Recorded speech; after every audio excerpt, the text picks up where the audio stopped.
Welcome to my YouTube channel. आज मैं आपको क्लास 4th के लिए हिंदी का चैप्टर नंबर 11 पढ़ाऊंगी। साथ ही साथ सभी क्वेश्चन आंसर भी लिखने बताऊंगी कि एग्ज़ाम में कैसे लिखोगे।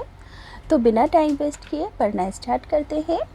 सभी बच्चे अपनी बुक का पेज नंबर 92 खोलेंगे। पेज नंबर 92 पर चैप्टर नंबर 11 है, जो कि एक कविता है और कविता का नाम है पढ़क्कू की सूझ। क्या नाम है कविता का बच्चों? पढ़क्कू की सूझ। तो ये जो एक बच्चा है जो कि बहुत ज़्यादा इंटेलिजेंट है और लोगों से तरह तरह के सवाल करता फिरता है। तो सबसे पहले बच्चों ये जानना ज़रूरी है कि तर्कशास्त्र किसे कहते हैं, क्योंकि जो पढ़क्कू हैं वो तर्कशास्त्र पढ़ते हैं।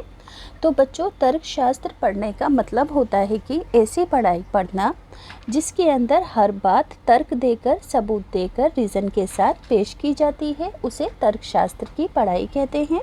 समझ में आया कि हर बात को तर्क के साथ, वजह के साथ, रीज़न के साथ पेश करना ही तर्कशास्त्र कहलाता है। तो तर्क का मतलब क्या है? किसी बात को साबित करने के लिए दिया जाने वाला कारण तर्क कहलाता है।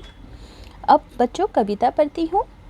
एक पढ़क्कू बड़े तेज थे, तर्कशास्त्र पढ़ते थे। जहाँ ना कोई बात वहाँ भी नई बात गढ़ते थे। क्या कहा गया है कि एक बच्चा था जिसका नाम पढ़क्कू था। वो बहुत ज़्यादा तेज़ थे, बुद्धिमान थे और तर्कशास्त्र पढ़ते थे। जहाँ कोई बात नहीं होती थी वहाँ पर भी वे बात को गढ़ देते थे। अब बच्चों देखो, तर्कशास्त्र की जो आप मीनिंग लिखोगे कॉपी में कैसे लिखोगे कि ऐसा विषय जिसमें तर्क करने की विद्या सिखाई जाती है। समझ में आया? तर्क यानी कि रीज़न के साथ बात को प्रूफ करने की विद्या यानी कि ज्ञान सिखाया जाता है, उसे तर्कशास्त्र कहते हैं। एक रोज़ वे पड़े फिक्र में, समझ नहीं कुछ पाए। बेल घूमता है कोहलू में कैसे, बिना चलाए। तो एक दिन जो पढ़क्कू थे इस फिक्र में, इस सोच के अंदर मुब्तला हो गए कि जो बेल है वो कोहलू के अंदर बिना घुमाए किस तरह घूमता है। समझ में आया कि वो किस फिक्र में पड़ गए कि बेल कोहलू में बिना घुमाए, बिना चलाए कैसे चलता है, कैसे घूमता है।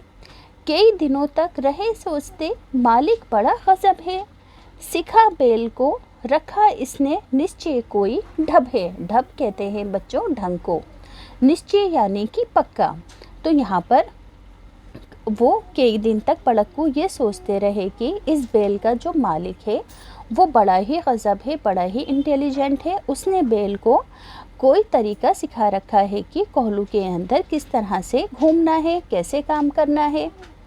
आखिर एक रोज़ मालिक से पूछा उसने ऐसे, अजी बिना देखे लेते तुम जान, भेद ये कैसे। अब देखो, आखिरकार एक रोज़ पढ़क्कू ने मालिक से पूछ ही लिया कि जो कोहलू का मालिक था कि बिना देखे तुम्हें कैसे पता चलता है कि बेल कोहलू के अंदर घूम रहा है या नहीं घूम रहा है।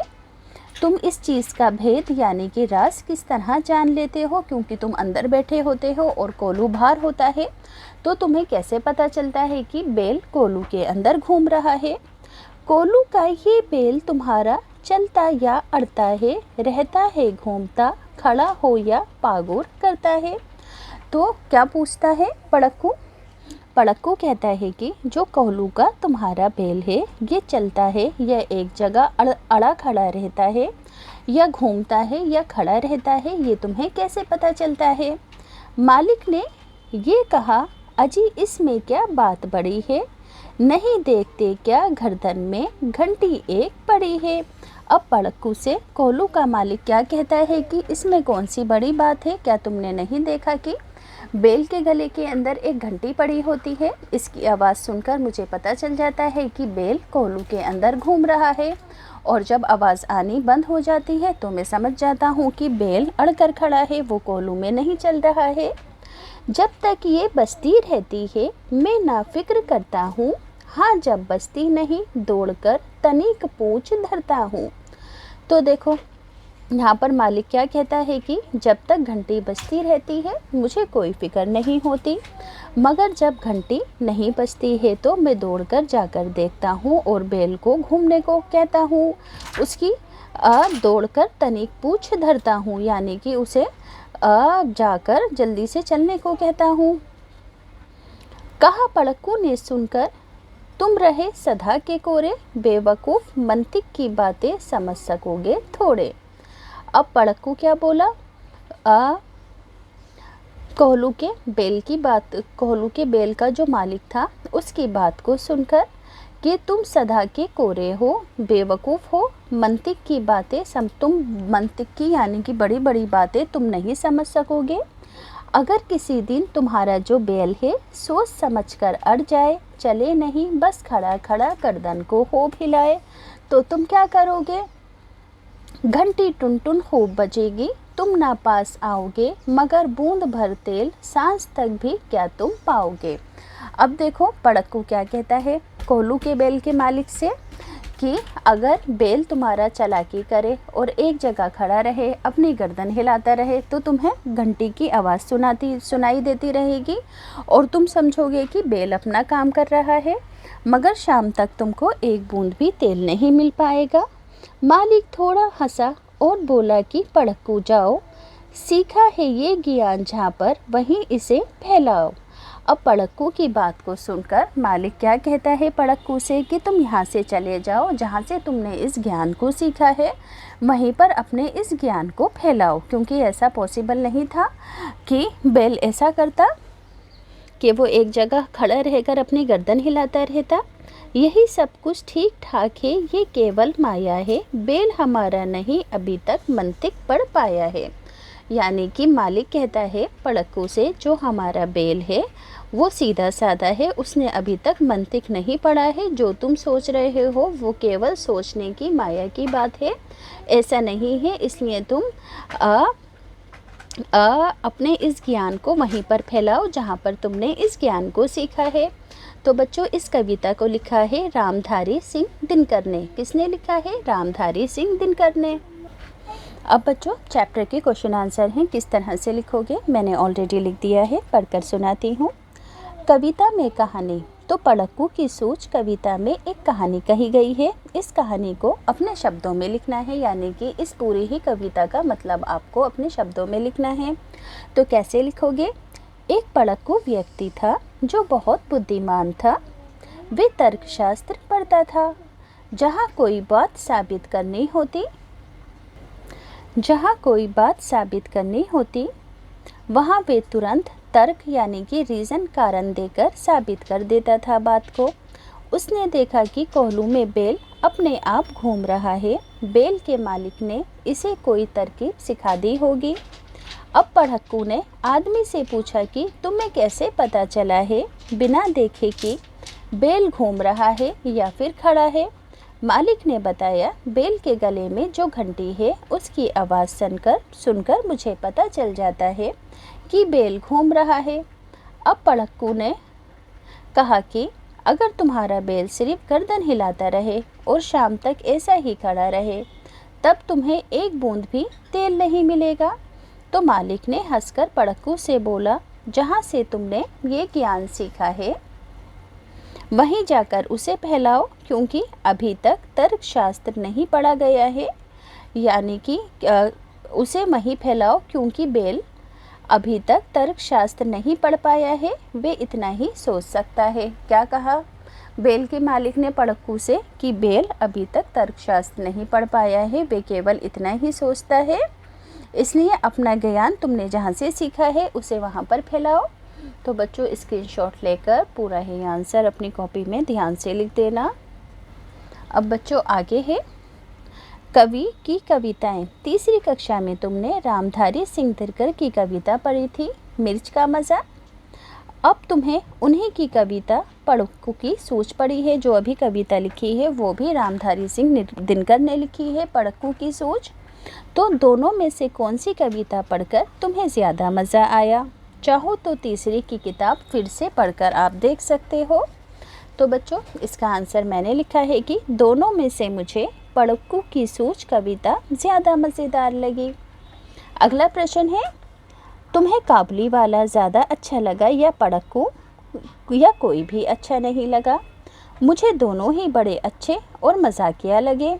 अगला प्रश्न है, अपने साथियों के साथ मिलकर एक एक कविता ढूंढो, कविता इकट्ठा कर कविता की एक किताब बनाओ। तो आप खुद कविताएं ढूंढ सकते हैं। बहुत सारी आपकी सिलेबस की फर्स्ट, सेकंड और थर्ड की बुक्स में आपको बहुत सारी कविताएं मिल जाएंगी।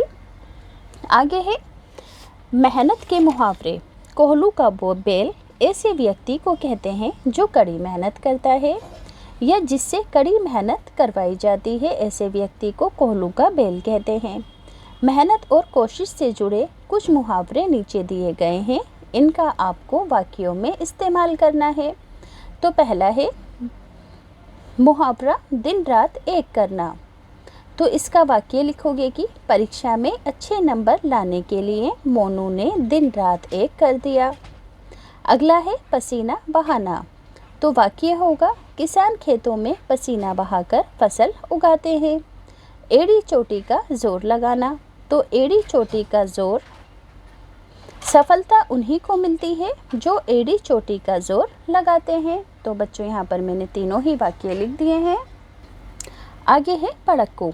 पड़क्कू का नाम पड़क्कू क्यों पड़ा होगा? तो पड़क्कू का नाम पड़क्कू इसलिए पड़ा होगा क्योंकि वे दिन रात पढ़ता रहता होगा। अगला प्रश्न है तुम कौन सा काम खूब मन से करना चाहते हो, उसके आधार पर अपने लिए भी पड़क्कू जैसा कोई शब्द सोचो। मैं चित्र बनाने का काम बड़े मन से करती हूँ, इसलिए मैं चित्रकार कहलाना पसंद करूँगा या करूँगी। आगे है अपना तरीका। हाँ जब बचती नहीं दौड़ कर तनिक पूँछ धरता हूँ। पूँछ धरता हूँ का मतलब है पूँछ पकड़ लेता हूँ। नीचे लिखे वाक्यों को आपको अपने शब्दों में लिखना है। तो देखो बच्चों, पहला वाक्य है मगर बूंद भर तेल सांझ तक भी क्या तुम पाओगे। तो इस वाक्य को आपको अपनी लैंग्वेज में लिखना है। तो आप लिखोगे कि मगर शाम तक तुम एक बूंद भी तेल नहीं पा सकोगे। अगला है बेल हमारा नहीं अभी तक मंथिक पढ़ पाया, यानी कि हमारा बेल अभी तक तर्कशास्त्र नहीं पढ़ा है। सिखा बेल को रखा इसने निश्चय कोई ढब है। तो इसने बेल को निश्चय ही कोई तरकीब सिखा दी है।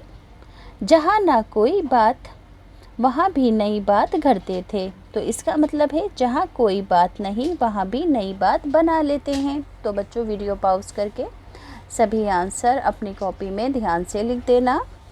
आगे है पड़क्कू नई नई बातें करते थे, बताओ ये लोग क्या गढ़ते हैं, यानी कि क्या बनाते हैं। सुनार गहने बनाता है, लुहार लोहे की चीज़ें, ठठेरा बर्तन बनाता है, कवि कविता लिखता है, कुम्हार मिट्टी के बर्तन बनाता है और लेखक कहानी लिखता है।